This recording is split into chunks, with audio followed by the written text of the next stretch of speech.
Hello and welcome back to David Wickham RC. New subscribers, I welcome you. We're going to do the 54cc big bore kit build. Without further ado, here we go. Got some new parts in the mail the other day, and we got some new bearings, and we got SKF bearings. They're made in France versus the China bearings made in China. These are about $4 a piece, and the SKFs were about 12 a piece. Got a new full circle crankshaft. We'll polished it all up, and made it all nice and pretty. We already installed one bearing, left the shield on the outside, and opened up the inside. I'll show you how to make a real cheap bearing puller installer. So what we need to do is grab your case half and grab your SKF bearing with the shield on the outside. This is just a little bit extra sealing power for longevity and sealing on the engine. I mean, the bearing still spins really well. So what you need to do, with the shield facing out, set your bearing in there. Just try to get it square as possible in there. Kind of push it down. You know, it's going to kind of lean to one way or the other. Set it in there. You need to get you a 9/16 bolt, 2 inches long, and 2 washers. Put those on the bottom. Put the bolt up through here. Grab 2 more washers that you're going to get, so you can get 4 total. Put those on there. Put your nut on there. This makes the cheapest puller installer possible. All it's going to do is just push that bearing right down in there. This nut here is a 15/16, and we're going to use a crescent wrench for the bottom side.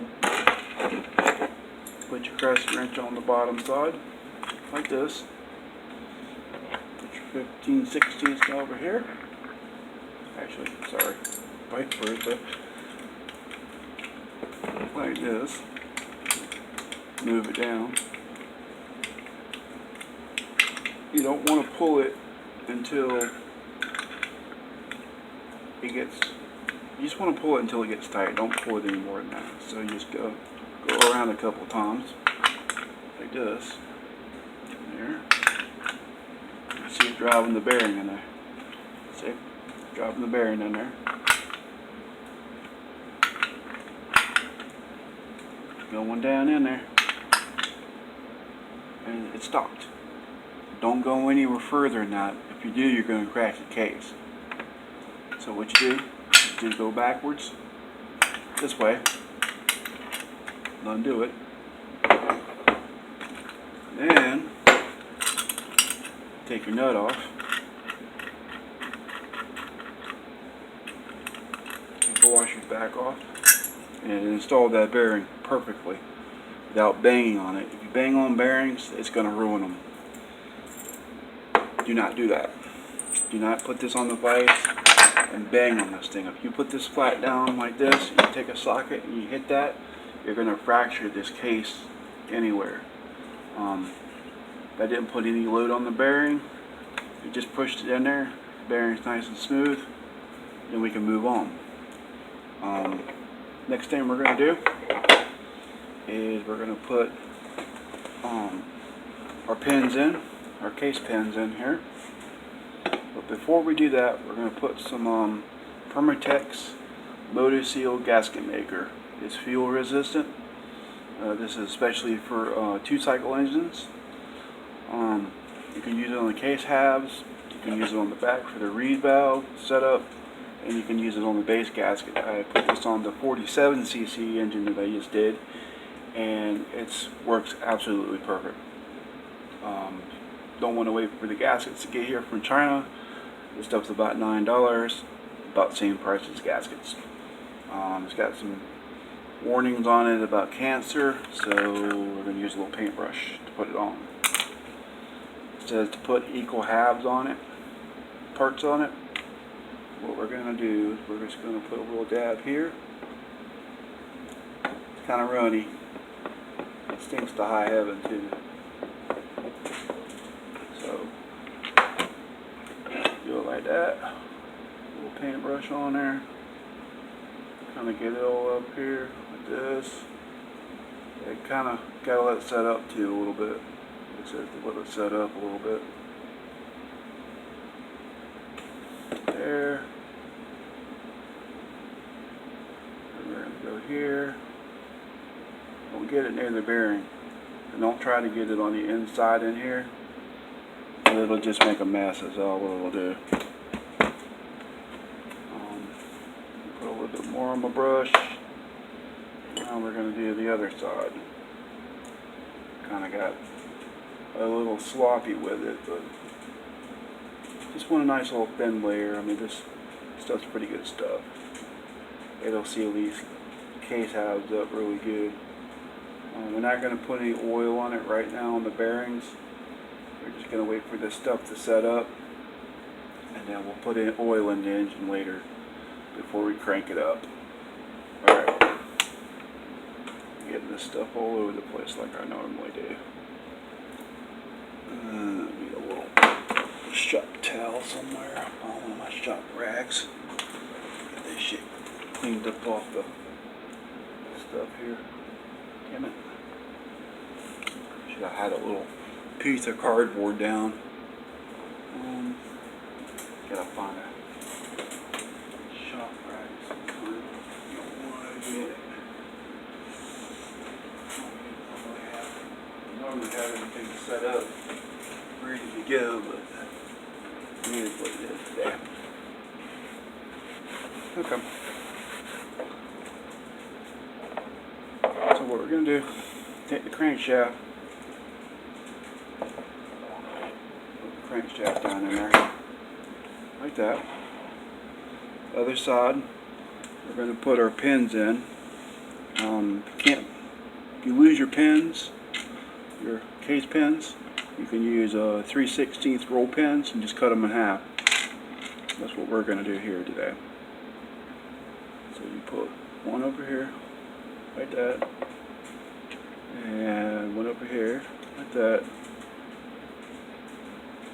Roll pins work good. And then I got new hardware also. It's new bolts. We're going to put some Loctite on those. They go in. Get a little Loctite out here. Kind of low on this stuff here. A little dab on there. This is a 262 Loctite stuff I use. And we're also going to put some of that sealer on our seals. These are couldn't find pocket bike gaskets for this motor. I just took the diameter. There's a 15 inside, 25 on the outside, and these are by 5s. And these are Husqvarna seals for chainsaw engine, and they work the same as on these. I got 10 of these for $6, and these SKFs, they are the 6202 ZZC3s. These had metal shields on them. I had another bearing that had a polymer seal, so we switched out the seals, and we left the bearing on this side over here exposed, and this one here is exposed.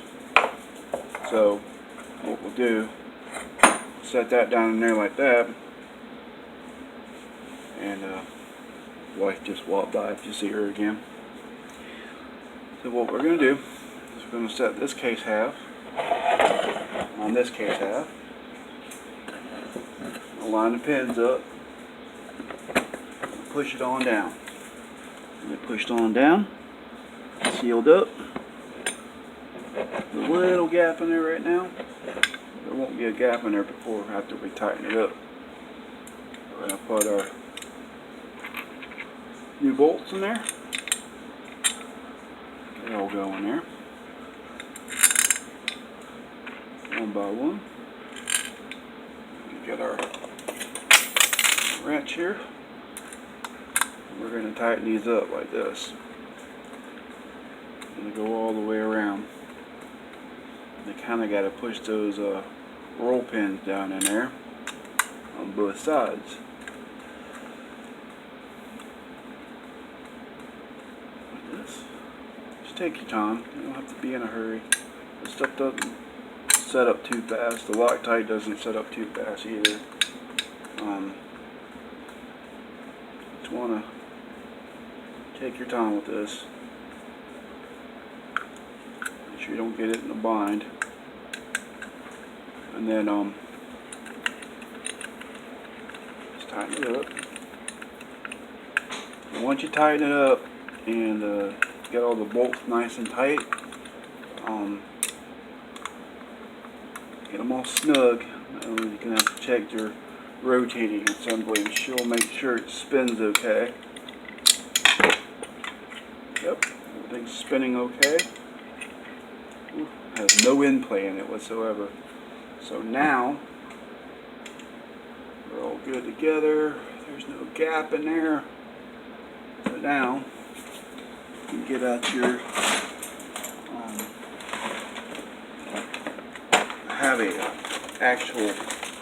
had a torque wrench for this, but I also have the right size driver for this. Should have had it up for the video. I normally have it hanging up. I don't have it hanging up. Let's see. Bear with me 1 minute. Gotta find him. Show you what I'm talking about. Where did it go? I may just have to use this.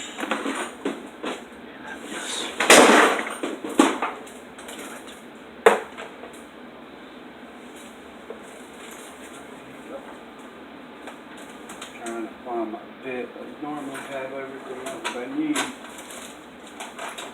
for my video, but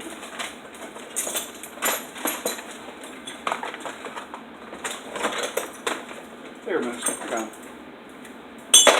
We got this bit here. It's a, I believe this is a 6. Wait a minute. It's a 4. This is a 4. It says 4 on it. Snap-on 4.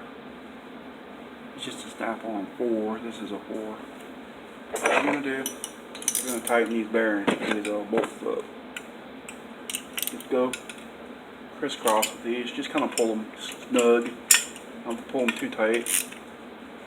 I normally have a torque wrench when I do this, but plus you got the Loctite on there too, so that's all you need to do. You don't need to pull them too tight. And just make sure she still rotates. She does. And she has no wind play. That's good. Yeah, she rotates. That's good. They're looking good. So next thing we're going to do is we're going to install our seals. And to get the maximum seal out of these, I'm going to put a little bit more of this stuff on it again.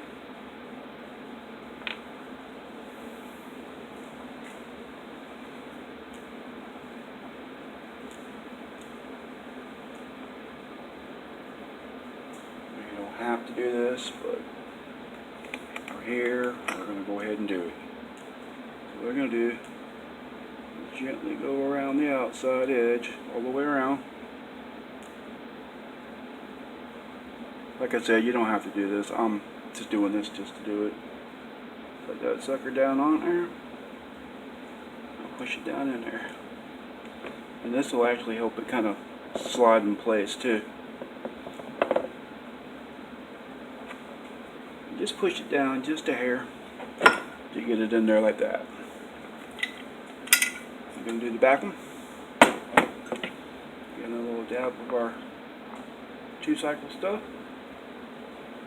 We'll put this on here. Like this. All the way around just going to help it seal up just that much better. Push down. The bearing, these seals push in here real easy, so it's not too bad. Save our brush for another adventure, and put our lid back on our case sealer. So now we have bearings installed, have seals installed, and our brand new motor. And it all rotates. It's really tight. Once I put those seals in there, this little motor will have to get oil in it and everything to get it to oil up. She's really tight. It's a brand new motor, and you gotta let it dry. You gotta let this case stuff dry for 24 hours. And same with the on the seal. Just let it all dry for 24 hours, and then we'll put some oil in there and we'll let it lube up a little bit more. Next is going to be the cylinder. We're going to be doing some special stuff with the cylinder, making it run, making this engine breathe up on higher RPM. I'm going to show you how to make it get up on higher RPM. I'm going to show you a bad thing that PocketBike did with this motor, and why this thing doesn't turn up. That's going to be in the next video. We got some studs to put in this engine. I'm going to go and measure studs now and case height on the studs for the cylinder, and that'll be on part 2 of the 54cc Ultimate PocketBike build video. Like and subscribe, hit the notification bell. New thing on YouTube now, I need a thumbs up. Give me a thumbs up on this video, and my video will get out there and to other people, and they can see more of my video. But this is Dave with the 54cc PocketBike video build, and we'll see you in the next one, guys. Later.